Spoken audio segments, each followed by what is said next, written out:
Hey guys, Wraith calling. Thanks for stopping by. Today we're on Siegfried line, and I am in the Tier 7 American light tank, the Walker-Bulldog. This is one of my favorite tanks, and this is a standard battle. And a lot of people kind of go back and forth on using the autoloader or using the single shot. I prefer the single shot because I can get a continuous rate of fire if I need to, as opposed to the quick, nasty little burst damage. But you can't go wrong with either option. I think to me it's just a matter of personal preference. So, if you notice anything unusual about the matchmaking in this game is there are 5 artillery on a side. 5. Yeah, half the team is tier 10, so this is a big boom, lots of artillery, lots of scumbag piggies to go hunt down, which we'll get to a little later on. So I'm coming out here in open field, and I'm going to be active scout. And my plan, whether I'm north or south spawn, I go up to this roadway that divides the map in half right along EF in line. And to start with, that's as far as I'll go when I'm active scouting. It keeps me far enough that I get a good view range in enemy territory, and close enough to my team that I can fall back quickly if need be, and those guys can still get shots in. I don't want to press too far, because look at that. Death Star, that's right, FV-183, British Death Star. And so I work back and forth, and I know I got lots of artillery I can spot for, and that's my goal in life right now, is to spot for the arty. And I'm going to keep working this roadway. I mean, I'm serious. I'm patient. You have to be patient light tanks, especially in high tier games like this, so you can get punished quickly for overexposing yourself. And I've not been spotted yet. I don't get spotted until I start pulling the trigger, and you'll see that here real quickly. I do have Sixth Sense as one of the first crew skills I get with light tanks. I mean, communicating, Artie's crying, they need something to shoot at, and I'm going to give them something to shoot at. So I'm going to push up again, and I'm going to start going a little further, see if I can get some more spots, and see what else is out here. So we know that there is a mouse over there. There's a waffle who already got hammered. I give him a shot. I take pot shots on the move, and as soon as I pull the trigger, I get spotted. Sixth Sense put off, I get detected. I immediately fall back, try to stay loose, try to break contact. I don't like maintaining contact. The RE251 that's with me, he pushed up here. We're not platooned together, by the way. We're just on the same spot, the same map, the same game. So he's pushed up here, and he's trying to do either take some shots or do a little passive scouting. I come up to the ridge. I know where the 183 is at. There is the mouse. I'm not even going to bother shooting at the mouse. I have a hard time penetrating the mouse with this thing if I'm point blank with him. Spot the 183 and back off down behind this hill. I'm on this side of the hill. He can't shoot me. Now, there's an E50M back there also in the city, and there's the mouse. I decide I'm going to come back up here. I'm going to put a little more distance between me and everyone else. So if you're on this side of the Dragon Seat, the side I'm on right now, you cannot really be seen from the castle side, the city side. So I'm limiting what can see me, and also still being able to keep tags on the 183 Death Star up there. Now that doesn't mean I can't see tanks that are over there like the mouse. It just means he can't spot me from where I'm at. I'm out of his view range. You see him over there in the 1390. He is trying to do that. Not a matchup I would take. I would never try to circle strafe a mouse with a 1390 at this point in the game, because he got help. So there's the 183, and I'm kind of, I wouldn't say safe, but he's ignoring me. And he is sort of already safe there behind that building. So I'm going to try to coax him out from behind that bunker and get him to come out a little bit more and get un-RD safe. And my RE251 partner takes a big hit from somebody. I'm thinking maybe the E50M over there. Now this 183, we don't call it the Death Star for nothing.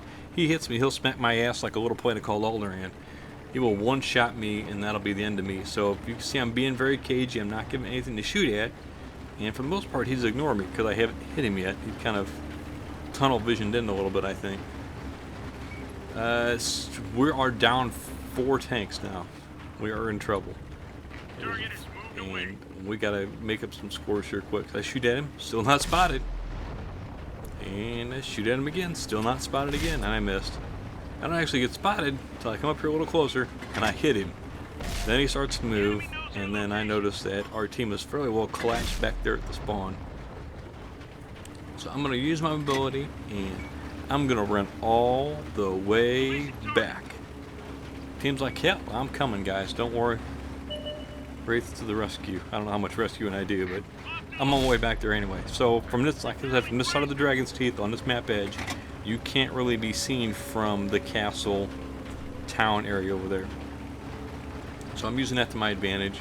Remember, if you are playing a light tank and you want to scout, this is not a bad place to be. The only downside to being on that side of the Dragon's Teeth is there's not a lot of space to maneuver. So if you get cut out, you can get punished for it. Well, I see someone's already shotgunned the Centurion, but not before he kills the Artie. So now we're down to 3 Artie. They still have all 5. Once you get spotted, that gets death and hellfire rain down on top of you from all those Arties. So I'm going to come back, try to cover the Artie. Our Lorraine 155 here is on a mission. He shotguns the light tank. So I'm going to come up here, and there's the E50 again. He's making a push around, so I'm going to turn around. See how I'll power slide just a little bit because I'm cool with that way. Kind of Starsky and Hutch-esque, if you will. If you don't know who Starsky and Hutch is, look it up. So I'm going to come back down here. Now I'm going to come closer to this side of the city because I want to be able to spot the E50. And I want him to see me. I want him to be distracted by me a little bit. So now, see, he sees me right away. I duck back behind this hill. He misses. There's one of their Artie, and I had no idea what the hell he's doing up here, but our Artie smacks him. E50 gets hit. I squeeze a couple shots off, so I'm still detected. I don't mind shooting him if I've already been detected. There's the 183, and he's looking at me. I shoot at him, and I'm not going to sit here and let him shoot at me either. And he gets taken out by Artie as a 1 hit on the E50M. Someone else picks him off. I'm going to turn all the way around. Now they have 1 heavy tank left, and that's a Mouse, tier 10 heavy tank. He's very tough, and they have 4 Artie. We have a pair of heavies, and I think they can do okay against the Mouse. Yeah, we have a pair of tank destroyers and me, and we still got a few Artie left. But those 4 Artie support that Mouse. They do a number on the 2 heavy tanks we've got back there with them. So keep an eye on your minimap. You'll see them guys blink out one at a time. So I'm pushing. One of our Arties is pushing on here with me, and I'm not sure why, but I'll take the company. And I'm looking. My head's on a swivel. I'm looking around. Because Artie's going to be hiding somewhere. If he's not back here along this line, I'm going to have to cross over by the lakes there, and that's probably where they're going to be at. Oop, there's one. There's one. There's one. There's one. Keep moving. And you don't want to get in you don't want to drive in a straight line against Artie, especially not right at him. Because this is why he cuts that angle. He gets turned around pretty good, and he hits me hard. Good thing I was quick on a fire extinguisher. Repair the tracks. I don't want him ramming me and give him another shot. He does hit me. I lose a little hit points, and I nail him for my first Artie kill. 1 scumbag gone for me. Thank you very much. Yeah, that could have been a lot worse. If he would have got a clean hit on me, he hit my tracks, and I think that's the only thing that saved me. Had he got a clean hit on my turret, that would have been over for me. So I'm going to push up, and I'm still looking. There's one. There's the Hummel. How Hummel got in this game, I don't know. There's the Hummel. And I spot another one. There's the GWP. And there's the Batchat 155. Now I'm looking at the Batchat 155 to be my target, because if he's got the autoloader, we can be in trouble. I bounce one off the Artie. Yay! Now I'm in this corner. I don't have a lot of room to maneuver, but both these guys are big, slow. They're not very agile. See, I'm hiding behind the GW Tiger. He gets nuked. Get one into him. Oh no, Piggy. Not today, scumbag. Not today. I'm going to own you before you die. Good night. So there it is, guys. That was kind of exciting. I like playing light tanks. I haven't played the Walker-Bulldog for a while. It was good to get back in the saddle again and ride off into the sunset with it. So let's look at the total score. 52,000 made. Made 6k XP with the ×2 for the day. 2 kills, 1,300 damage, 4,500 dot spotting damage. It's only a first class mastery. Sticks me though at the top of the team. 1,800 base experience points.